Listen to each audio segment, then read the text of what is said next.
Boa tarde a todos, sejam bem-vindos a mais um IEP Talk do Instituto de Engenharia do Paraná.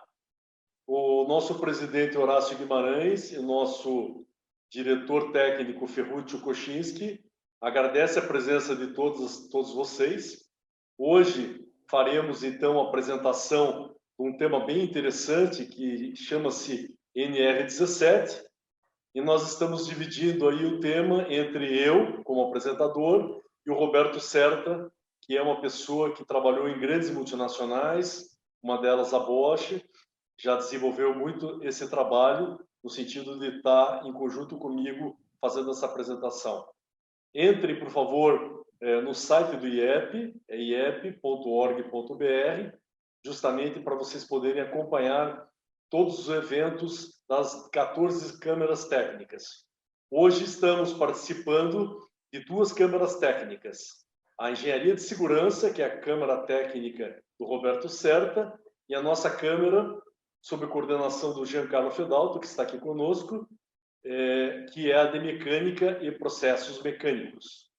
Giancarlo, vamos lá. Boa tarde a todos. Hoje nós temos a oportunidade de receber o Antônio Moura, que acabou de fazer essa abertura. Ele é engenheiro mecânico pela Universidade Federal do Paraná. Ele já tem 31 anos de experiência em automação e manufatura, principalmente automação em linhas de montagem, linhas de pintura, na Volkswagen, na Renault, na GM, na Volvo, certo? Nos projetos que ele envolveu, por exemplo, da Volkswagen, o A3, o Golf, o Saveiro, o Fox. A Renault teve o Scenic, o Logan, Sandero, Xterra. Então, ele tem uma vasta experiência nessa parte de automação. Ele tem, além de ele trabalhou muito com a linha Festo, na academia, certo? Então, nós vamos ter, digamos, agora, o tema hoje é NR17, Movimentação de Cargas e Ergonomia. Ok?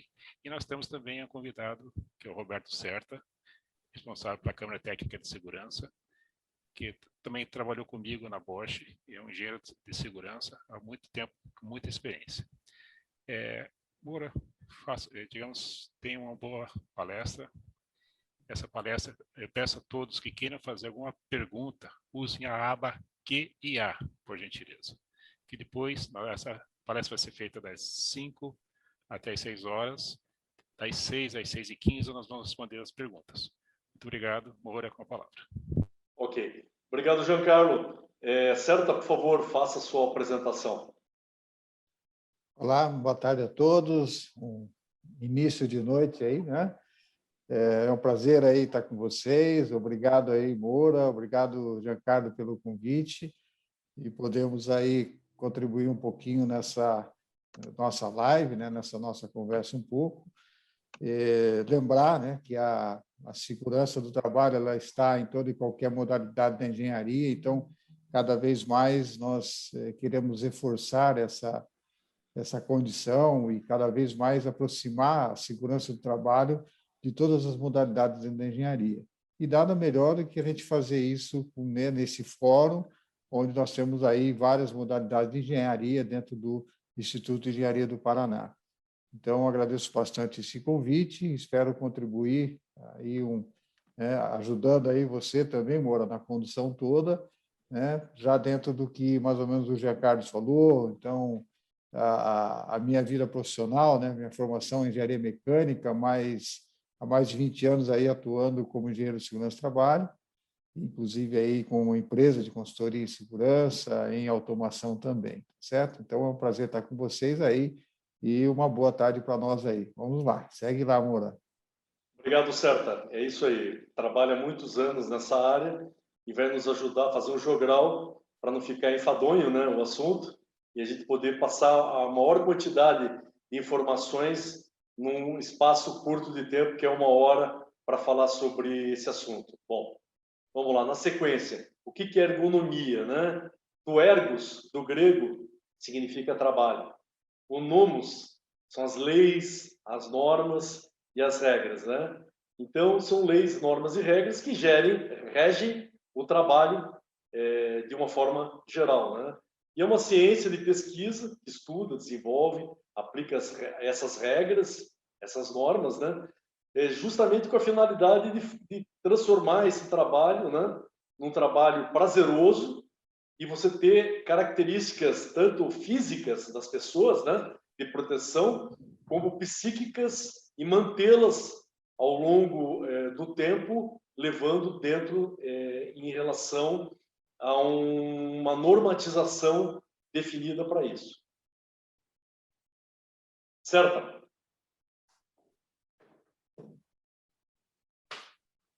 Ok. Vamos lá, então, a ergonomia, ela é muito, né, muito difícil, muito polêmica, na realidade, né? Mas é isso, ou seja, a aplicação dela em si, né, ela já começa desde o projeto, né? Que a gente está falando aí em qualquer situação, né? O projeto de como vai ser a movimentação, como vai ser a movimentação da carga, como vai ser a atividade do trabalhador e assim por diante, né? No sistema Lean de produção, por exemplo, também você tem que considerar toda a ergonomia, né? O sistema Lean ele é interessante porque você às vezes não faz o trabalho repetitivo, né? Então a gente considera trabalho repetitivo aí se você fizer os movimentos abaixo de 30 segundos, né? Se ele for repetitivo, então ajuda bastante no sistema Lean de produção. Só que aí você já tem que calcular um pouquinho e saber o esforço, na realidade, desse trabalhador daquele posto de trabalho, né? Então, enfim, o ideal seria que nós tivéssemos, então, para cada trabalhador, que a gente tivesse uma máquina de equipamento customizado para ele. Mas, infelizmente, nós não vamos conseguir isso, isso seria o mundo ideal, tá certo? Vamos lá, Moura.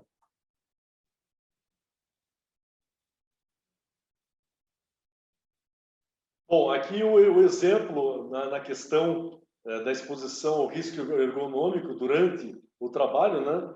Nós temos aí monotonia, né? Que gera o quê? Acidente, porque a pessoa está dentro daquela batida, aquele tipo de trabalho, e é o mais propício, né? Quanto mais experiência o profissional tem, mais a possibilidade de acontecer um acidente com ele, né? A LER e a DORT, que são os esforços repetitivos, né? São duas doenças aí laborais que realmente podem incapacitar aí o profissional ao trabalho. Por isso a preocupação dos dispositivos serem adequados, que nem o Certa falou, né? As máquinas, realmente o biotipo das pessoas que forem trabalhar em relação a isso. Nós vamos falar também sobre o levantamento de carga, movimentos horizontais, movimentos verticais. Como é que nós podemos fazer isso sem, obviamente, colocar o ser humano à prova, né, de uma lesão por esforços repetitivos, ainda com uma carga ou vertical ou horizontal, né? A pessoa pode ter problema de coluna, pode ter uma série de lesões também de membros inferiores em relação a essa carga, dependendo da situação que for utilizado o dispositivo, né? E principalmente a questão do trabalho em longas jornadas em pé, né? Nós sabemos que uma linha de montagem, muitas das vezes, principalmente automotiva, é necessário que a pessoa trabalhe se movimentando ao lado da linha de montagem automotiva ou do posto de trabalho. E realmente uma jornada em pé é totalmente diferente do que você estar meio sentado numa cadeira mais alta laboralmente. Certo? Então, é isso, né? O papel realmente da ergonomia, né? Ela é buscar essa condição, né? Esse equilíbrio aí entre, né, a própria condição, né? E a NR17 ela vem trazer essa recomendação, tá certo? Apesar de a gente ter vários e diversos outros tipos de situações a serem analisadas, ferramentas e assim por diante. Então, o que traz, às vezes, essa condição, né, não só física, mas também mental, né? Como essa monotonia aí que você comentou, né, Moura? Porque fica aquela situação de eu sempre faço a mesma coisa, da mesma forma, no mesmo movimento, não tem uma variação disso. Então, isso também acaba gerando aí um desgaste mental também no trabalhador aí. Tá? Segue lá. Bom, quais são os principais problemas aí enfrentados por quem executa esse trabalho em pé, né?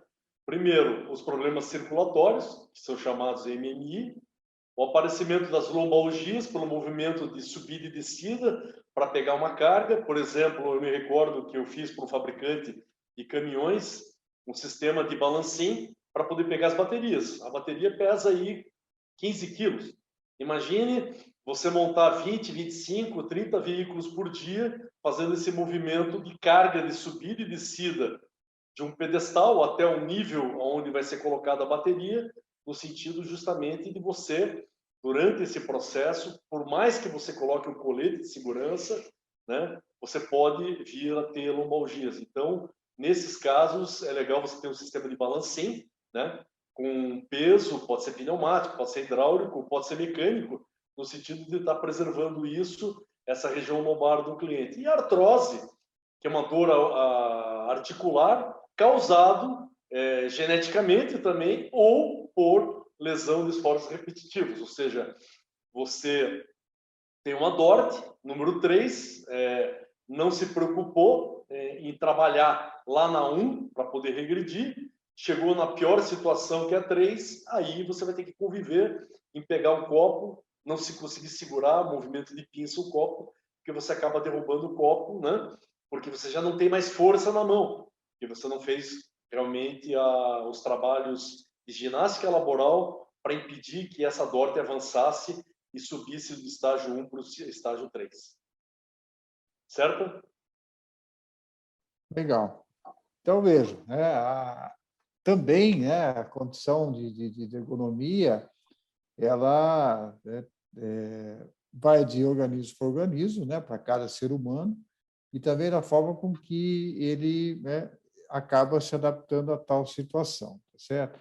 Então, ela pode levar aí essas consequências aí de, enfim, né, o difícil que ela, né, você não enxerga com tanta previsão, né? E de repente o trabalhador vai buscar um recurso médico, algo nesse sentido, uma queixa e tudo mais, né, depois que ele passa a começar a sentir essas dores aí que você comentou, Moura. Então, aí já pode ser um pouquinho tarde para essa tal situação, né? Então, como você já comentou também, né, um exemplo de baterias, mas, né, nós temos montadoras aí de veículos que faz a cada minuto sai um veículo, e aí cada veículo desse vai ter uma bateria para ser colocada, né? Então, imagina uma situação dessa aí, né, de 60 carros por hora, você colocando uma bateria assim por diante, né?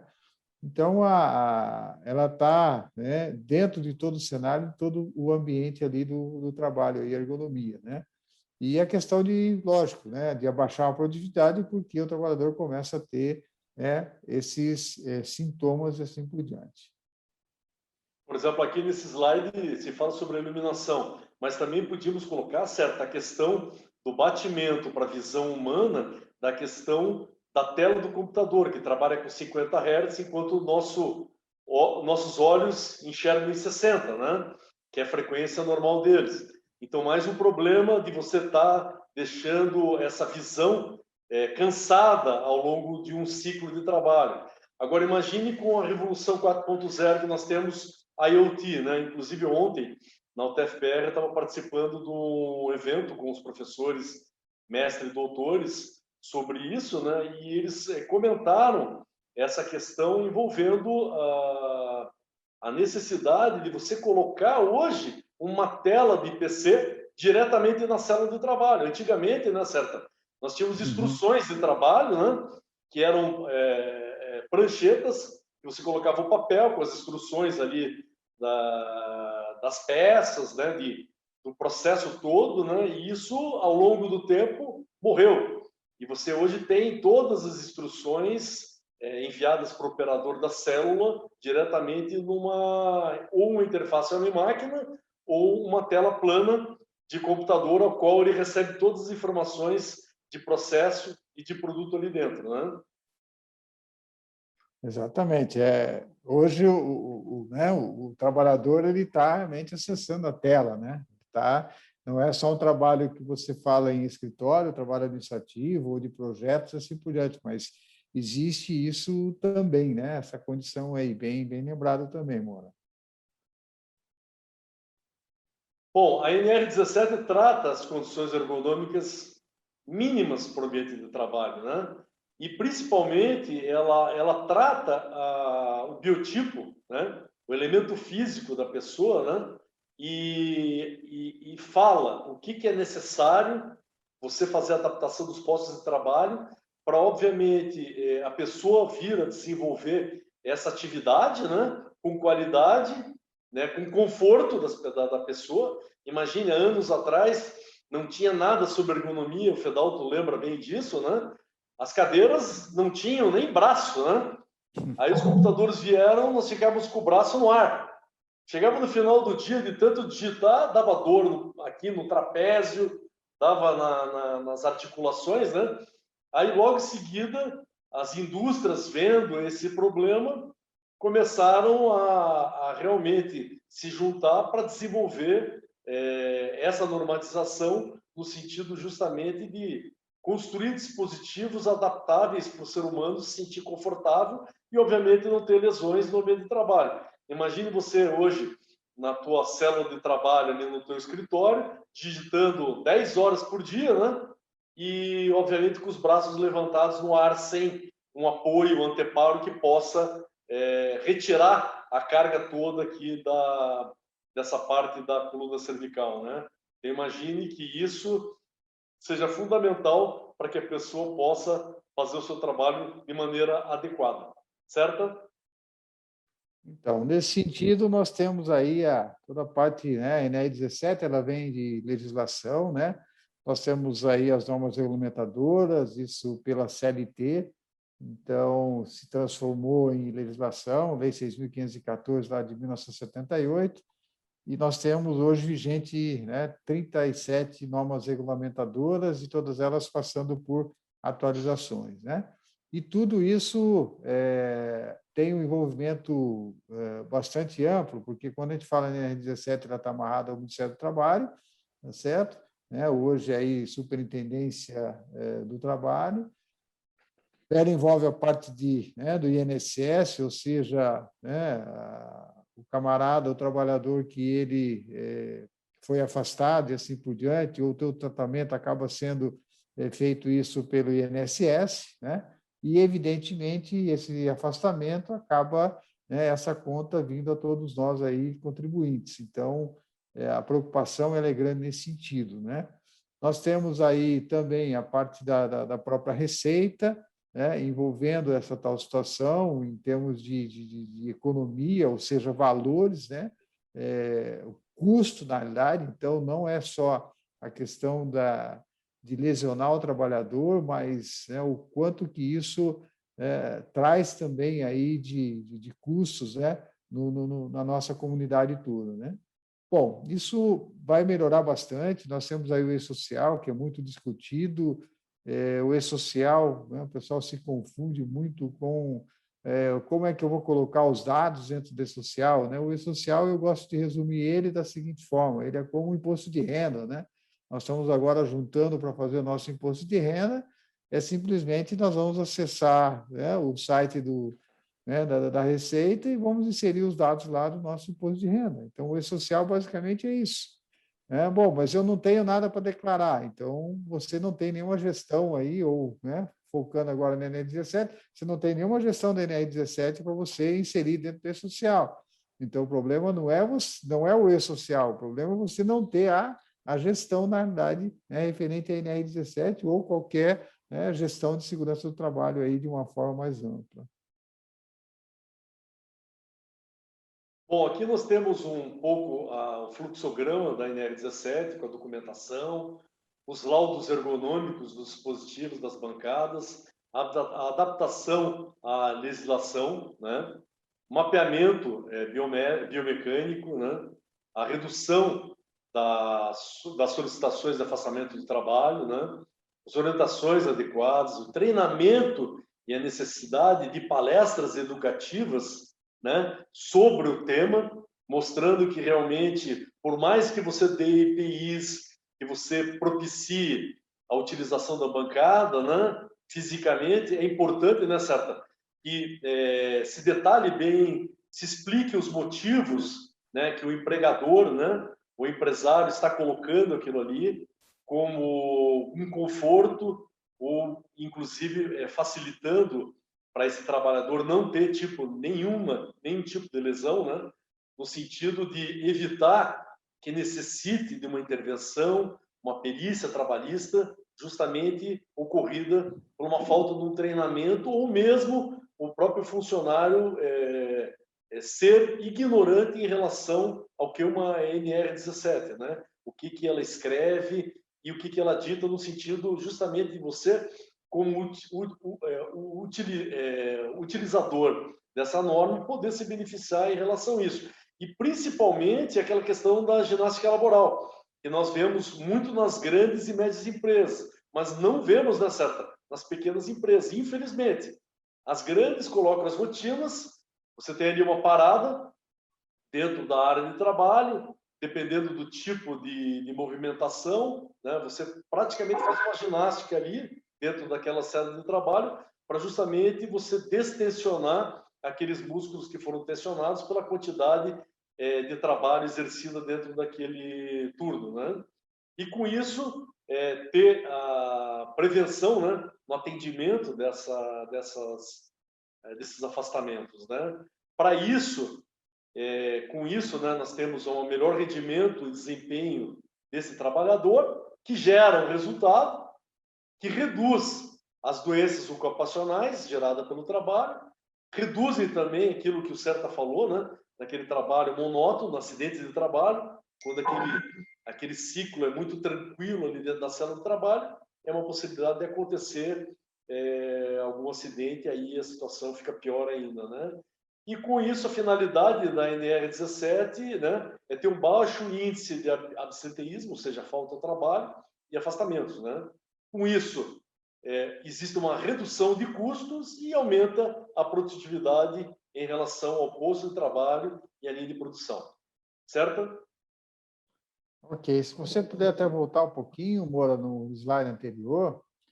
Então, é interessante que, dentro da gestão da ergonomia, nós temos que, né, ninguém se faz ergonomia sozinho. Então, você já tem que, né, colocar, né, fazer o teu comitê, né, o comitê de ergonomia, e às vezes é isso que as pequenas empresas têm um pouco de dificuldade, porque às vezes ela não tem o médico do trabalho ali, né, juntos e tudo mais, mas enfim, aqui você tem que montar um comitê, na verdade, né? Um comitê de ergonomia. Esse comitê de ergonomia tem que estar a equipe de segurança do trabalho, tem que estar a equipe da medicina, né? Tem dentro da área de medicina um fisioterapeuta, tá certo? Nós temos que ter um educador aí, né? Um profissional de educação física, porque essa questão da ginástica laboral ela é muito sensível, então precisa saber se é um trabalho de aquecimento, se é uma ginástica laboral pós. Então, é um trabalho que realmente tem que ser feito aí, né, junto com vários profissionais. E, lógico, né, o nosso profissional da engenharia, aquele que projeta os equipamentos, aquele que projeta os dispositivos e tudo mais, né, sem sombra de dúvidas, tem que estar junto nesse comitê, tá certo?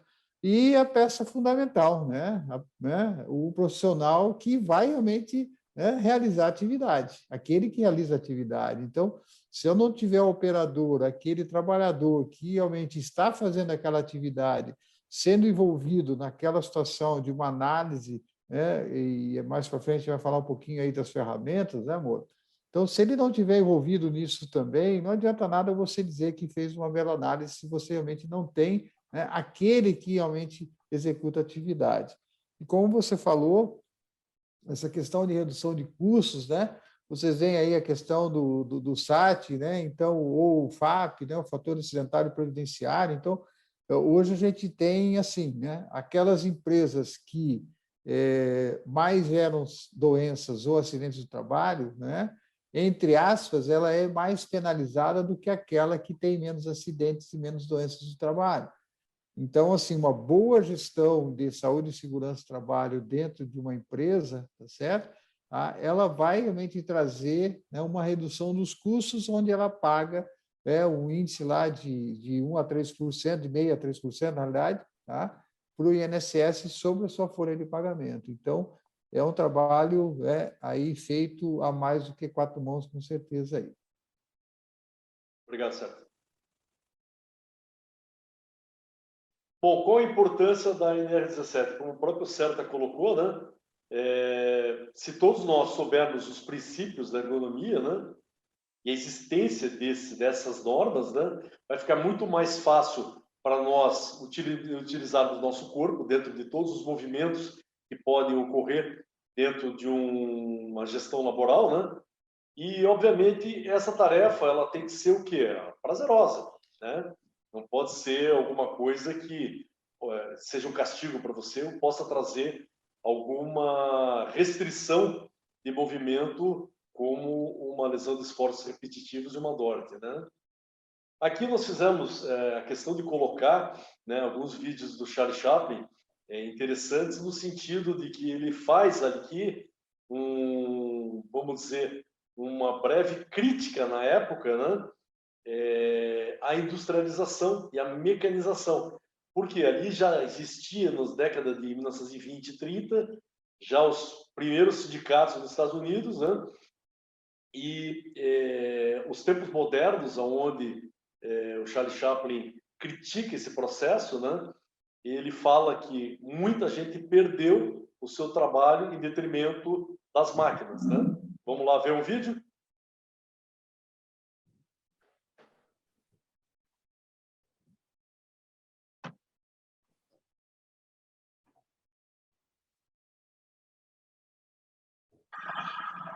Então, esse primeiro vídeo mostra algumas operações automáticas ali entre os anos 20 e 30, 1922, isso.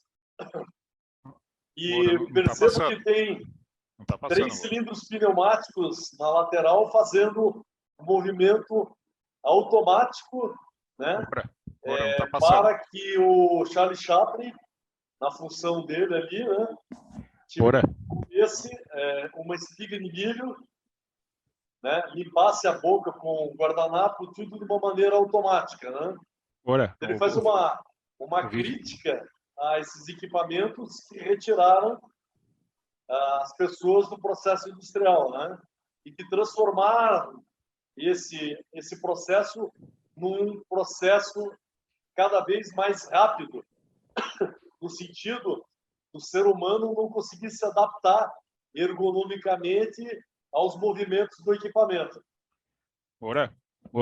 O vídeo não está passando. Perceba que não existe uma sincronia entre ali o Charlie Chaplin com o equipamento, né?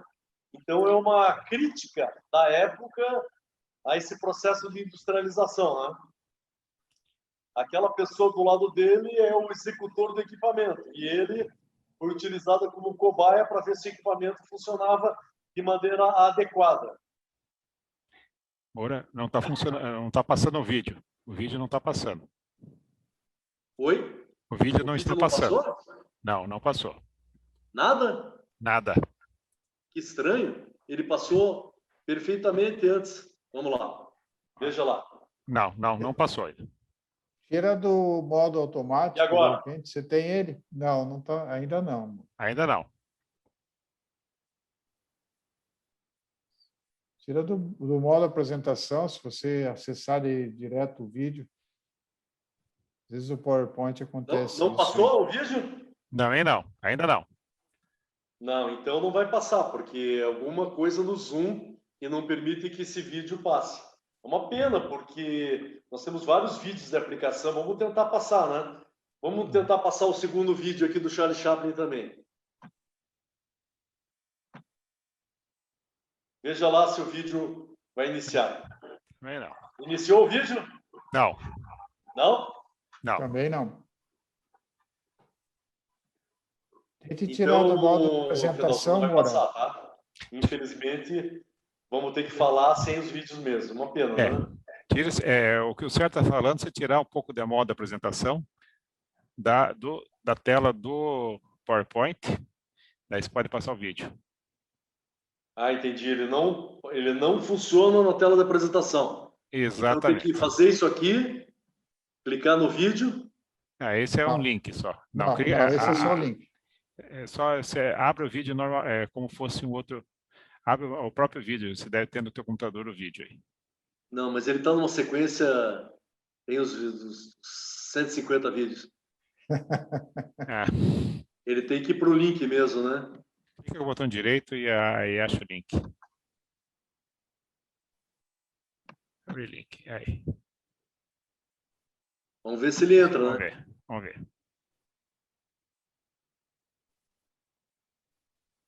Entrou? Não, Não, talvez você vai ter que compartilhar a Entrou? tela. também não. Vai ter que compartilhar a tela do vídeo, provavelmente. Infelizmente, vamos deixar esse, acho que, de lado.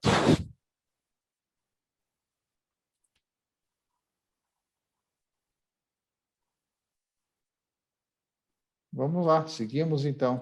Segue, Moura, segue para frente. Segue os vídeos.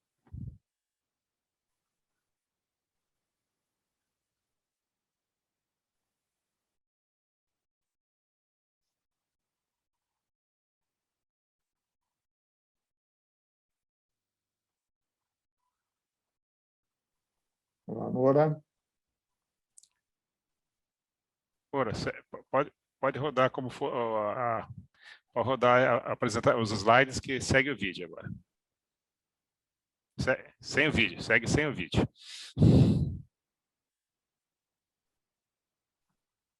O vídeo passou? Não passou. Não passou.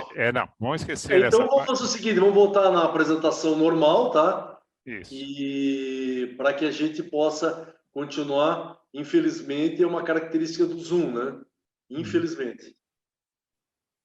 Bom, aqui na NR, né, na questão 17, ergonomia, né? Tem todas as portarias aqui, né? Do Diário Oficial da União, né? As portarias específicas, né? E evolução dessas portarias ao longo do tempo, no sentido da atualização. Tem uma última que não está aqui, né, Certa? Que você falou que é do ano passado, né?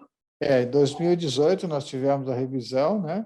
Está se discutindo também aí, já tem um grupo, né? Porque todas as NEs é feita por um grupo tripartite paritário, ou seja, é o governo, né, moderando isso, representantes dos trabalhadores, representantes dos empregadores, tá certo? Então, né, a última mudança da NR 17 aconteceu em 2018. Vale também ressaltar a NR12, que ela fala sobre segurança de máquinas e equipamentos, ela tinha um capítulo, na realidade, que dizia sobre ergonomia. E isso um pouquinho mais específico para máquinas, né? Mas agora, com essa atualização em 2018, NR17, a própria NR12 de 2019, essa atualização acabou sendo revogado, na realidade, ou seja, esse capítulo da NR12 ele reporta para a NR17. Então, as NRs, né, estão em constante atualizações aí, mesmo dentro do plano do governo, né, em melhorar um pouquinho, né, as NRs, a tirar algo, né, que está redundante em outras NRs, deixar um texto um pouco mais claro e assim por diante, porque sempre gera bastante dúvidas, né? Então, vem aí as atualizações e a última dela foi em 2018, Moura. A própria NR12 também, no ano passado, ela foi um pouco mais comprimida, né? Porque ela estava muito ampla e essa amplitude gerava um custo absurdo para quem era obrigado a desenvolver e construir máquinas, ou, no caso do retrofit de máquinas pré-existentes, né? Existiam muitas situações abusivas da lei que foram melhoradas no sentido de não estar trazendo esse custo exacerbado para cima do fabricante e do usuário da máquina que necessitava fazer essas modificações, né, Sérgio? Se você, né, posso até contribuir um pouquinho, né? Eu participo de comitês de normas na BNT, né? Então, hoje, inclusive, foi um dia de reuniões de manhã e de tarde na BNT. E a maior preocupação que nós temos aí, Moura, é o seguinte, né? A interpretação e entendimento da norma. Aqueles que simplificam demais e aqueles que deixam muito mais complexo, né? E e às vezes não são pragmáticos, né? Ou seja, o que realmente a norma pede, vamos interpretar corretamente o que a norma pede, e assim por diante, em vez de eu sair a mente fechando, enclausurando e assim por diante, pegando o robô colaborativo, que deveria de ser aquele robô para trabalhar ao seu lado, tá certo? E colocando ele numa jaula, né? Uma grade e tudo mais para fazer esse trabalho. E, enfim, colocando, né, sensores, monitoramento no portão da entrada da fábrica ou algo nesse sentido. Então, e isso, inclusive, nesse grupo hoje que nós discutimos, né, foram duas normas que nós estamos aí em atualização, e aí aonde a gente, né, tem isso, ou seja, às vezes profissionais com desconhecimento do que realmente é a norma acabam exagerando e colocando proteções muito a mais do que aquilo que realmente é a norma, né, fazendo a apreciação de risco de uma forma sem muito critérios, e isso acaba assustando aí o empresário, tá certo? O empresário, aquele que utiliza a máquina de equipamentos e assim por diante. Então, cabe, na realidade, sim, né, quem contrata esses trabalhos, contrata esses serviços, né, que tem que verificar realmente aí o conhecimento, a expertise realmente da empresa que está se propondo a fazer esse trabalho, né?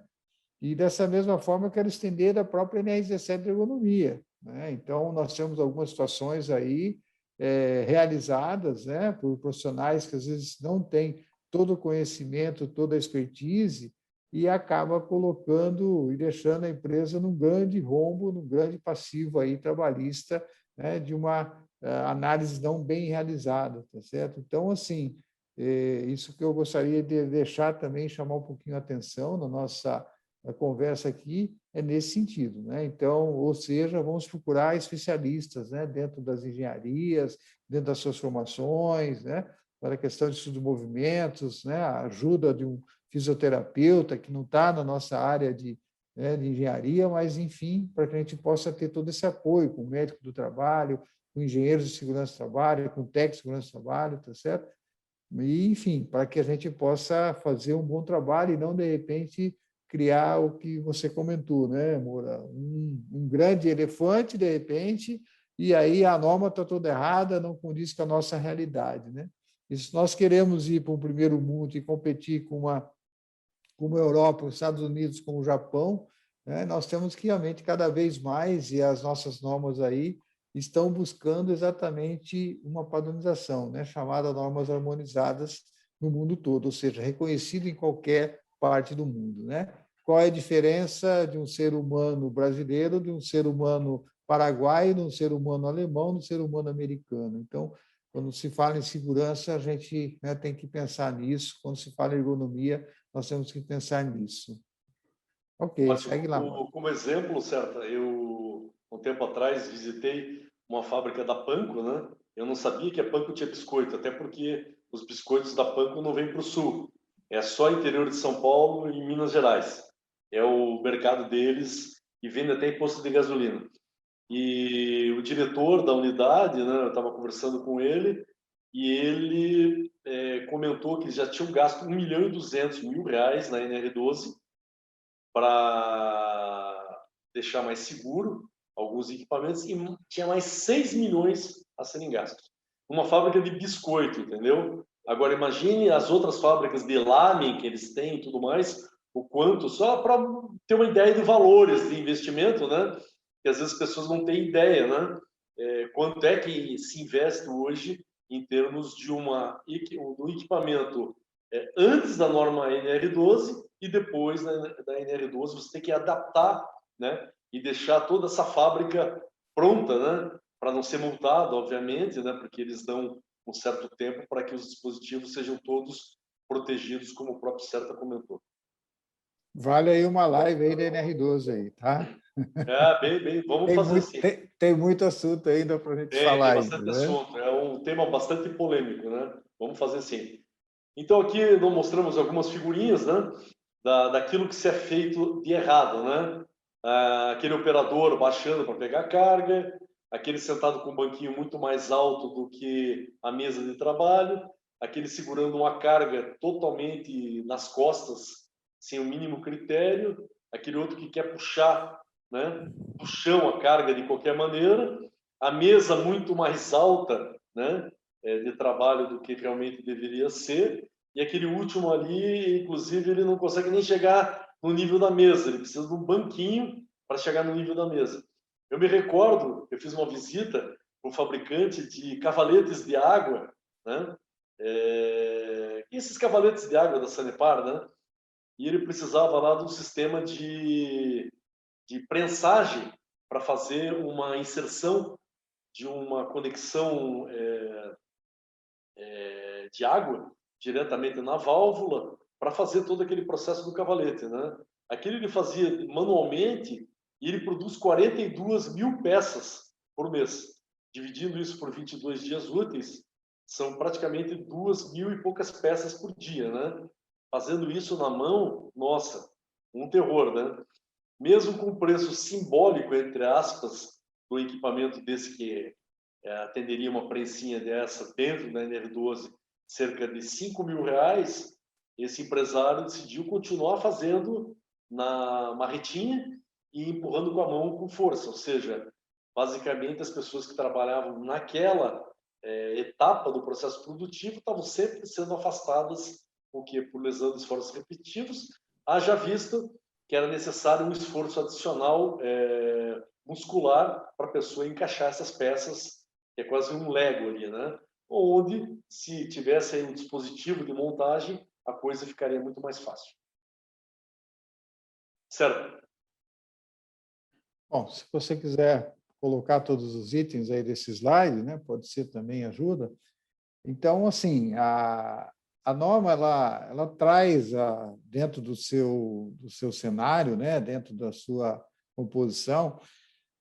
Infelizmente, nem todas as normas regulamentadoras ela traz para nós um modelo de gestão. Então, nem sempre a sequência dos itens da norma, né, está numa sequência lógica de gestão, mas cabe assim o profissional entender, né, essa questão toda, essa análise dos locais de trabalho. Então, a gente sempre diz que primeiro você tem que conhecer todo o processo, né, conhecer as atividades. E a partir de você conhecer os seus processos, as atividades, você vai fazer, então, realmente essa análise ergonômica, né, de todos aqueles processos, aquelas atividades em que o trabalhador tem ali, a interação dele com máquina, a interação dele com uma carga ou algo nesse sentido aí. Tá? Assim como a questão de imobiliária, assim como a questão de que forma ele né, está realmente o tempo todo em pé, né, de que forma a gente pode trabalhar para que realmente ele não fique tanto tempo parado numa mesma posição em pé, né, uma questão de um rodízio, assim por diante, né? As condições do próprio ambiente, então, né, nós vamos falar numa questão ergonômica, né? Eu vou dar um exemplo aqui, né, no agronegócio. Então, a gente tem dentro do agronegócio que vai desde da coleta do campo, desde colocar isso numa moega, né, descarregar esse caminhão para um silo, e depois esse silo carrega novamente isso para um transporte até num porto, e aí onde a gente tem, né, a parte toda das moegas, né? Então, ali você tem um ambiente extremamente, né, com poeira, tá? Com ruído, né, com calor, na maioria das vezes, e assim por diante. Então, né, quais as condições você tem ali também naquele ambiente, né? A questão de iluminação, então, a iluminação ela era considerada uma condição insalubre, né? Ela foi revogada e hoje ela está dentro da NR17 também. Então, a iluminação ela entra na questão de conforto, né? Agora, cuidar, né? Não é simplesmente uma grande iluminação. Então, para isso, a gente tem as normas específicas, aí, inclusive IEC, tá? Para você saber que índice, né? Que nível de iluminação você tem que ter naquele posto de trabalho e assim por diante. Então, outra condição que a norma traz é da organização do próprio trabalho, né? De que forma que eu tenho os dispositivos, né? Então, a gente entra no mundo Lean de produção, né? Sistema aí de produção enxuta, aonde tem lá o princípio básico também da qualidade, que é o 5S. Então, o 5S ele não quer trazer simplesmente o seguinte, eu tenho que estar tudo muito bonitinho, muito arrumadinho, pintadinho, eu tenho que ter um vaso de flor ao lado do meu equipamento, da minha máquina, ou algo nesse sentido. Não, você tem que ter os dispositivos próximos para que você realmente evite a questão toda das movimentações. Então, você acaba ganhando produtividade, mas você também acaba ganhando a situação, né, de não ter uma doença do trabalho ali no trabalhador, tá certo? Enfim, e aí a gente entra, né, com essa questão que não podemos esquecer do trabalho eletrônico, né, de dados, né? E hoje voltado a uma situação que a grande maioria trabalhando em home office, né? Então, vale aí mais uma outra live, mais outra sugestão de live, viu, Moro? Né? Sim, sim. Essa questão do trabalho em home, né? A questão da mudança da CLT, que também permite, né, esse tipo de atividade, esse tipo de trabalho, né? E como é que nós estamos enxergando, né? Então, nós temos aí várias iniciativas e empresas, né? Posso citar a nossa aqui, onde nós colocamos exatamente aí, né, levando a mente as cadeiras né, da nossa equipe para dentro das suas casas, suportes para monitores e tudo mais, enfim, a questão de pausas, né? Então, tudo isso aí é importante de você levar também, né, para, né, um estudo sobre isso, porque são condições ergonômicas que elas devem ter, né, a sua tratativa aí dos riscos aí que você tem ergonômicos dentro né, de home office aí. Não podemos esquecer disso aí também. Podemos falar também, certo, da 12 com a 17, nos exoesqueletos, né, que a Automotiva foi líder dessa área, onde você tem o exoesqueleto automático e o semi-manual, né? Os automáticos têm servomotores que ajudam a eliminar a carga de cima do operador nos esforços repetitivos. Mas aí, para um outro momento, seria legal a gente inserir esse assunto, né? Bom, aqui dentro da ergonomia, né, ela visa, como parâmetro, né, fazer a adaptação dos ambientes, né, e dos trabalhos para justamente proporcionar o conforto e, principalmente, a segurança, né, dando eficiência dentro do processo de trabalho, né. E essa psicofisiologia, né, ela estuda a fisiologia motora humana, né? No sentido justamente você retirar o máximo proveito específico laboral do ser humano, obviamente dentro dos fatores normais de trabalho na execução dos movimentos. Certo? Bom, vejo que aí existe um trabalho forte, né? Não só de você avaliar essa situação, como também, né, fazer com que o trabalhador aplique essa nova situação, né? Então, isso é uma grande dificuldade que nós temos, né, em relação à conscientização referente a isso. Então, o trabalhador ele acostumou a carregar uma carga, de repente, numa posição, né, que ergonomicamente, futuramente, ele vai ter uma lesão ou algo nesse sentido aí, né, por essa posição de pegada, na verdade, né, ou de manuseio, algo nesse sentido dessa carga. Então, entra aí fortemente essa questão de você também mudar, né, essa conscientização. Então, basta a gente ver aí, ainda hoje, tá certo? Né, essa questão da utilização de máscara, como que realmente nós estamos trabalhando em relação ao Covid, né? Algumas pessoas ainda não acreditam que existe essa doença, algumas pessoas acham que Deus é brasileiro e que nós aqui no Brasil não vamos ter a doença, na realidade, isso é uma amostra que nós temos aí de como é difícil você mudar comportamentos. Então, também, né, por mais que você faça todo esse estudo, nós temos que trabalhar fortemente nessa questão de treinamento, conscientização, padronização e assim por diante, Moura. Sem dúvida, concordo, Sérgio. Esse é o caminho, né? Então, aqui, por exemplo, como o próprio Serta comentou, né? Se você tiver uma tolerância às tarefas feitas de uma maneira errada, os vícios, né, Serta? Obviamente, você vai ter esse tempo abreviado dentro da célula de trabalho para aquele funcionário, né? Você vai ter uma série de penalizações, tanto aquilo que você falou legalmente, a empresa pagar 1 a 3% do valor do custo da folha de pagamento, em detrimento do quê? Uma aplicação de uma multa geradora, né, pelo motivo do afastamento laboral do trabalho por acidente de trabalho, né? e principalmente nós somos forçados a acelerar, né, quando estimulado por dinheiro ou outros meios, não levando em conta os limites da resistência do corpo. Então, veja bem, peguei aquele pedido, vou ter que trabalhar final de semana, hora extra, etc., e às vezes sem uma condição mínima de segurança do trabalho, gerando, obviamente, essa lesão nesse profissional, né? Certo?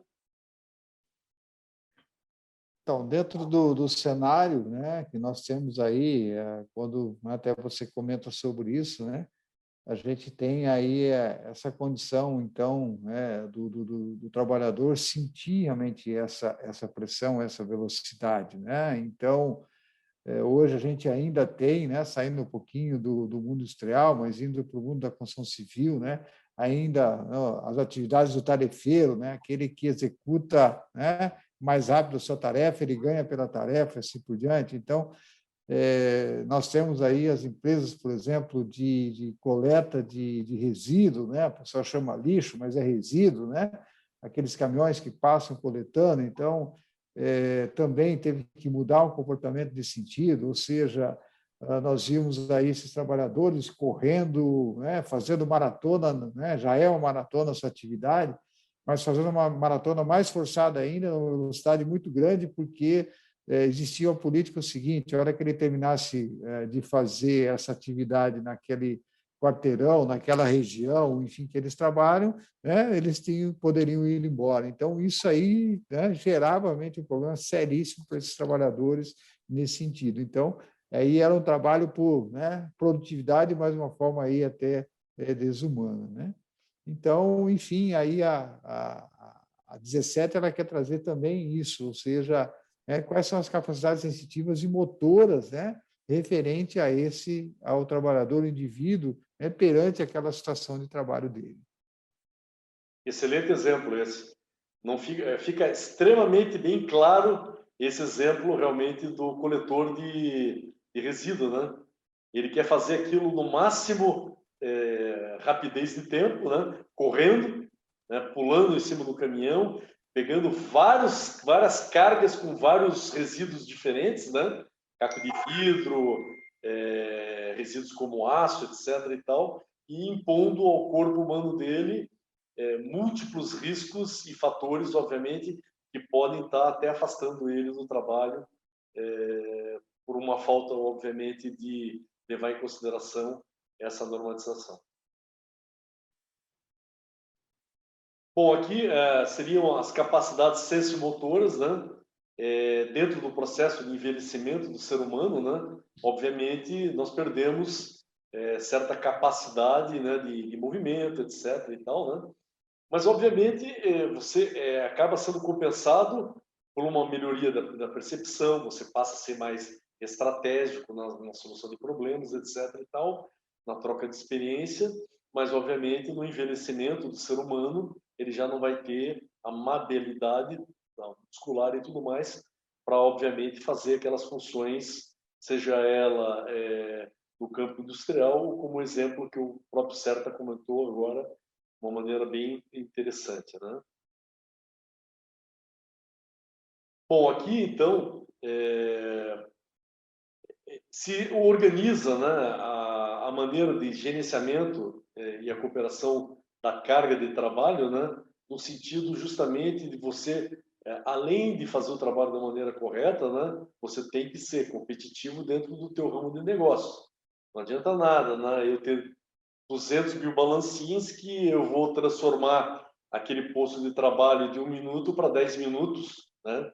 Então, eu tenho que manter o tact time, né, na questão justamente dos princípios do Toyota, né, em termos de tempo médio de execução da função, mas, obviamente, também colocar dispositivos que possam ajudar isso, mas também levando em consideração que eu não tenho o tempo inteiro, né, dentro daquele processo para montar um equipamento. Ele tem que ser montado num tempo mínimo, né, que o tact time, numa outra oportunidade, você pode explicar bem isso, né, Certa? O que significa o tact time dentro do processo Lean. certo? Ok, então desse organograma, na realidade, né? Então a gente tem algumas etapas aí, né? Então assim, o levantamento, né? Todo o mobiliário, ou seja, é uma sequência que você deve de reconhecer. Então, primeiro é o que eu gosto sempre de citar o exemplo da ISO 9001, onde você começa pelo princípio seguinte, né? Mapear os processos, entender os processos. E da mesma forma, o sistema Lean de produção ele vai trazer isso também, né? Mapeamento de fluxo de valor, como é chamado. Ali você vai conhecer realmente todas as atividades, todos os processos e assim por diante, né? E eu vejo, né, até Moura e Giancarlo, né, eu ministrei por alguns cursos aí de pós-graduação na Universidade Positivo, e era uma pós sobre ergonomia, então eu levava exatamente a ergonomia com o sistema Lean de produção.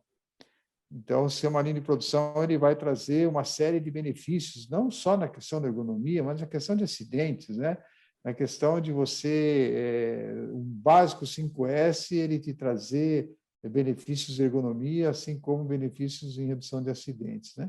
Então, nesse slide, a gente pode trazer, né, dessa forma resumida, ou seja, eu tenho que conhecer o processo, eu tenho que inventariar todo esse processo, né? Nós estamos agora aí numa mudança muito grande em relação à gestão de saúde e segurança do trabalho no nosso país, que entrou a NR1, e a NR1 ela traz exatamente aí o modelo de gestão, né, de PGR, ou seja, um programa de gestão de riscos, né? Então, você é chamado GRO, gestão de riscos ocupacionais. Então, né, hoje você não vai ver só se realmente o camarada está ali trabalhando com ruído, com calor, com frio, tá certo? Né? Você vai ter que ver realmente os riscos econômicos, os riscos de acidentes que pode estar, né, tendo naquele processo, assim por diante. Então, hoje eu vejo uma grande evolução. E isso leva, né, a uma empresa que ela tem o seu modelo de gestão. Ele começando pela ISO 9001, mapeando seus processos, né, desses processos mapeados, fica fácil de você fazer o inventário, né, e a avaliação de todos esses locais, todos esses processos, todas essas atividades laborais aí. E isso, lógico, no foco que a gente está dizendo agora aqui da NR17. Obrigado, Sérgio. Então, aqui se preocupa-se, né, a NR17 com o conforto humano do ambiente de trabalho, seja ele dentro da indústria ou na questão de gestão administrativa dele, né? Toda a parte imobiliária, etc., né? A qualidade específica do trabalho que essa pessoa está desempenhando, né? A segurança que ela tem dentro do processo e focado o quê? Numa redução de custo, porque você tem que fazer um produto com o menor custo possível e, além de tudo, você tem que ser produtivo para, obviamente, chegar nesse custo, porque não adianta nada você produzir pouco, ter o custo exacerbado e, com isso, você não ter a possibilidade de vender o teu produto, né? Bom, aqui, na avaliação da adaptação de condições de trabalho, as características dos trabalhadores, cabe ao empregador realizar uma análise ergonômica do trabalho, como o Serta comentou, né? E, no mínimo, você tem que colocar essa célula de trabalho no sentido de que, no mínimo, tem que estabelecer certas condições mínimas de trabalho, mesmo que não seja possível você colocar as completas em termos da norma. Ali mostra ela pegando a caixa, né, de uma maneira correta, chegando até o chão de trabalho e levantando com a coluna ereta, né? E aí, em X, mostrando que se ela baixar daquela maneira para poder pegar a caixa, ela vai ter uma lesão aí na parte muscular posterior, né? Provavelmente ao longo da vida útil laboral dela, né? E essa análise ergonômica, né, ela também ela tem que ser dividida na linha produtiva em vários segmentos, né? No sentido de que você pode, como o próprio Serta falou, fazer uma análise desse processo, né? Para isso é necessário um profissional da área específica para poder, dentro da rotina de trabalho, esmiuçar, né? Abrir esse escopo de trabalho. Eu me recordo um tempo atrás também, né? Nós fizemos uma aplicação lá na Embraco, né? Onde existiam 3 ferramentas: ferramenta verde, ferramenta pneumática amarela e ferramenta azul. 3 ferramentas para 8,5 segundos. Aí eu te pergunto, certo? É possível em 8,5 segundos, né? 8 segundos e meio, com 3 ferramentas com cores diferentes, você fazer 3 funções diferentes num compressor hermético? É impossível. É claro que você tem que fazer uma rotação, né, de pessoas dentro da célula de trabalho para prevenir uma lesão dos esforços repetitivos, mas principalmente a questão psicossomática da pessoa. Imagine, o cara chega em casa assim, ó, né, trocando de ferramenta. Por quê? Porque é o dia a dia dele dentro daquela célula de trabalho, né? Ele tem que tomar atitude. Vou apertar o parafuso A, vou passar o passador no B e vou entortar o C, com 3 ferramentas diferentes no mesmo fluxo. A gente colocou um robô colaborativo lá e resolveu o problema. E pegamos aquele profissional e alocamos em outra área específica dentro do processo. Ninguém ficou desempregado. E, no fundo, aquilo era uma atividade para um robô colaborativo ou um robô normal, enclausurado. Mas jamais para o ser humano, porque o takt time de 8 segundos e meio para 3 ferramentas é torturante. A gente sabe como isso é difícil dentro do processo industrial, né, certo? Esse exemplo que você traz aí é exatamente isso, né? Então, nós falamos sempre aí na automação, enfim, né? Nós trabalhamos também hoje com automação de processos, assim por diante. E então vem aquela pergunta, né? Até onde nós vamos ter a robotização? E isso aí ainda é difícil de sabermos, né? Então, aonde que eu coloco um robô, né? Nós tivemos uma situação até compartilhar com vocês, aonde uma empresa nos consultou que queria colocar robô para fazer aquela atividade, assim por diante, porque queria ganhar o lead time, enfim, ou o takt time, tá certo? E aí ganhando, né, o tempo de ciclo, na realidade, né? E aquela atividade ela ficou totalmente inviável, mesmo você colocando 2 robôs. E ainda, né, está sendo feito manualmente esse tipo de atividade. É uma indústria de autopeças, uma grande empresa de autopeças e tudo mais. E esse estudo, então, né, na questão ergonômica, lógico, tá, justificaria você realmente estar colocando ali um robô, ou mais do que um robô, porque um robô único não iria dar certo, né? Então, aí tem que se avaliar. Então, por isso que uma boa análise ergonômica ela é muito interessante, porque ela vai te munir de informações para você fazer, né, o dimensionamento, quer dizer, o que eu vou realmente realizar para evitar essa situação, para evitar essa condição aí de lesão para o trabalhador. Tá? Então, é isso que a gente tem que, né, ter uma boa análise ergonômica. E, mais uma vez, dizendo para vocês, né, a gente não pode esquecer de que o trabalhador que executa aquela atividade, ele tem que estar junto, ele tem que mostrar como que ele faz aquela atividade. E, às vezes, o operador do primeiro, do segundo e terceiro turno, né, cada um faz, às vezes, um movimento de uma forma um pouco diferenciada, né? Ele vai tentar fazer a forma mais fácil com que realmente a condição, né, física dele permite também, tá certo? Giancarlo, você que é o nosso moderador, veja aí como é que está o nosso tempo, né? O nosso tempo já está estourado. Eu creio que só apresentar esse slide agora e vamos para as perguntas. Bom, aqui uma aplicação de ventosa de grande diâmetro, ventosa de 200 milímetros, numa planta industrial em Joinville, onde ele pega as chapas com aproximadamente 6.000 milímetros, 6 metros, e faz a movimentação, né?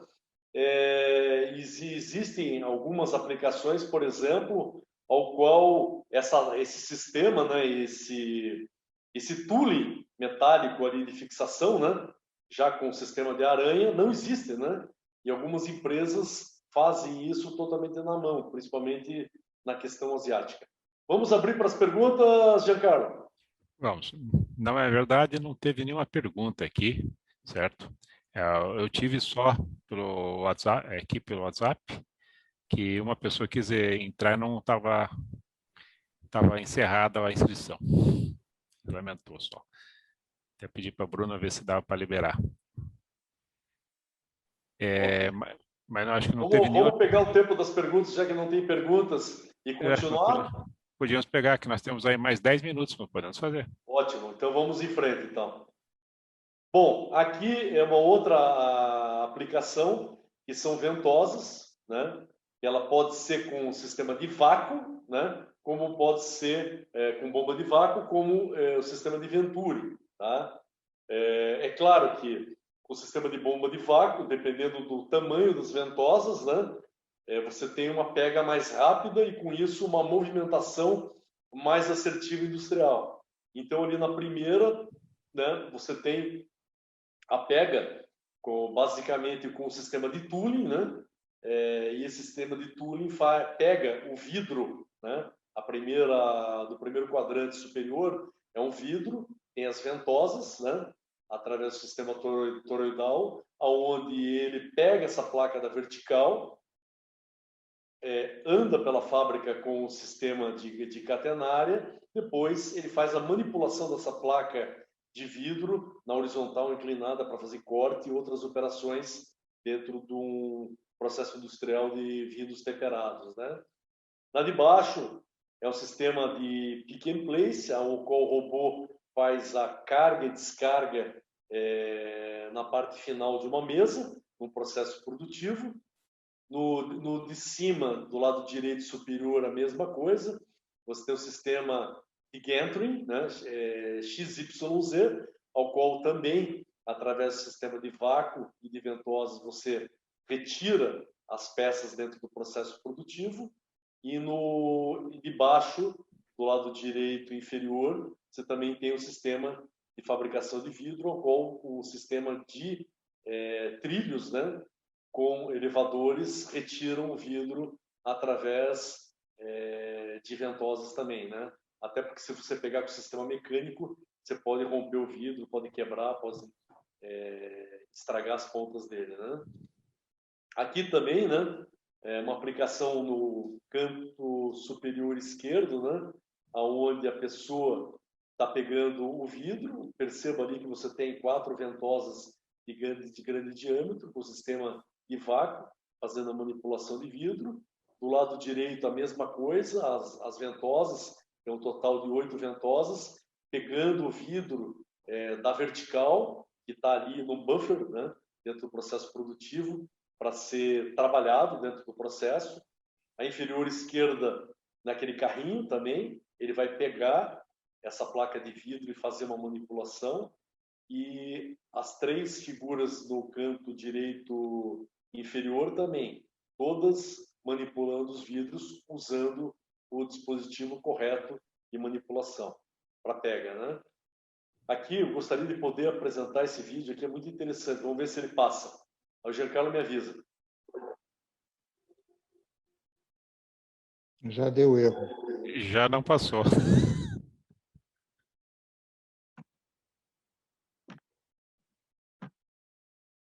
Vamos ver se funciona. Funcionou? Quase. Não está passando.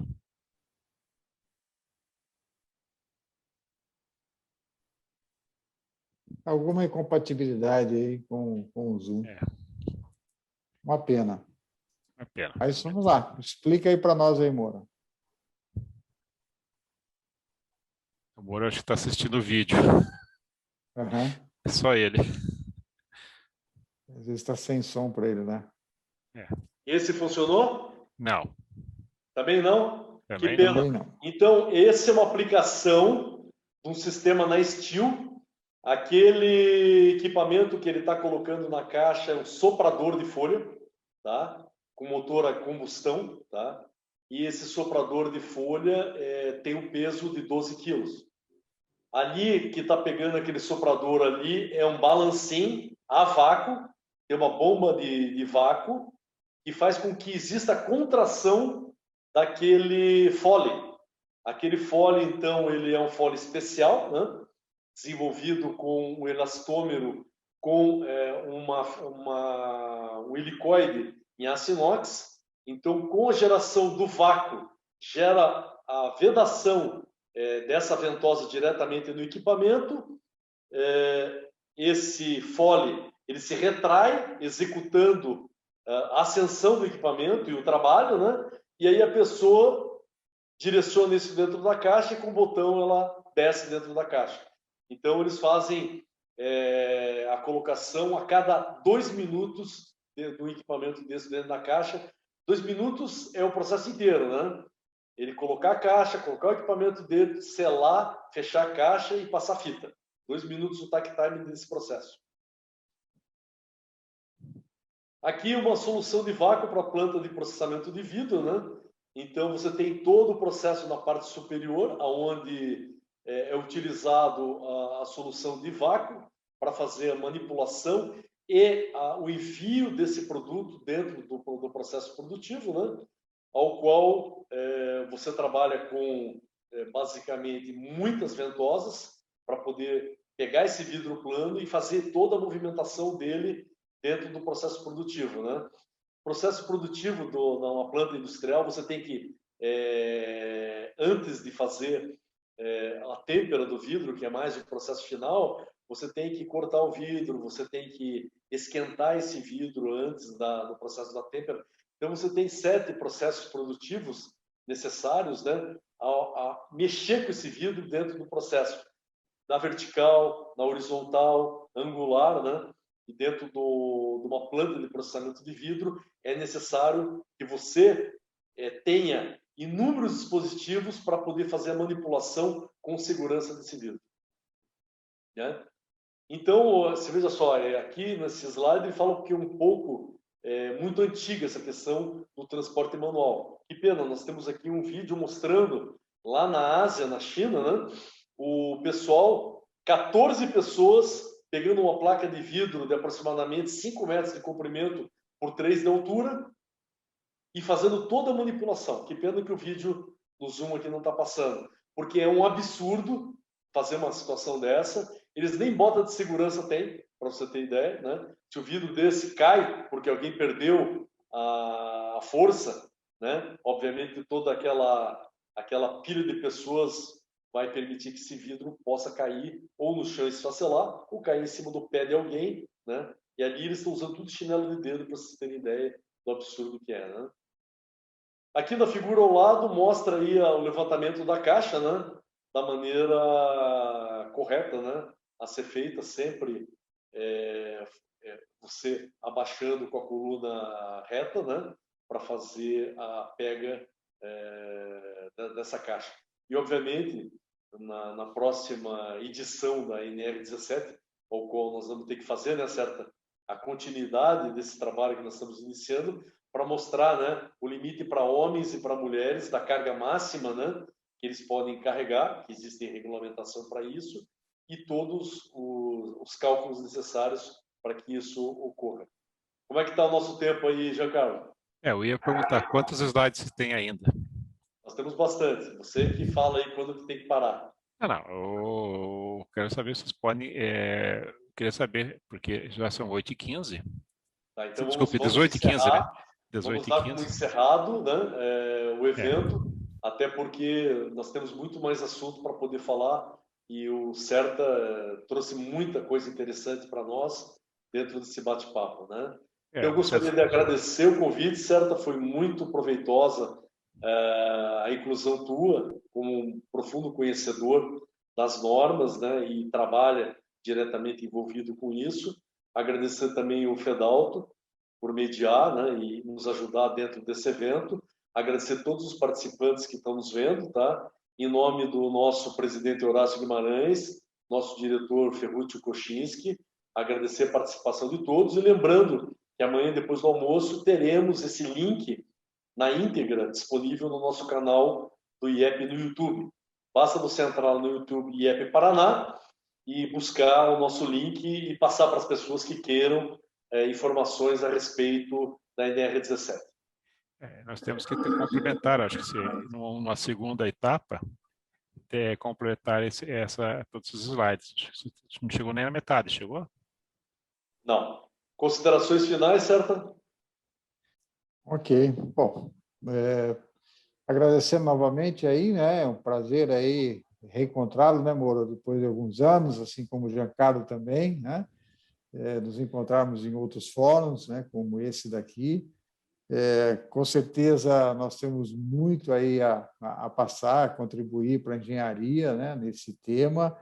É um tema muito amplo, né? Tem aí muito a se discutir, tem muito ainda a se aprender como isso, né?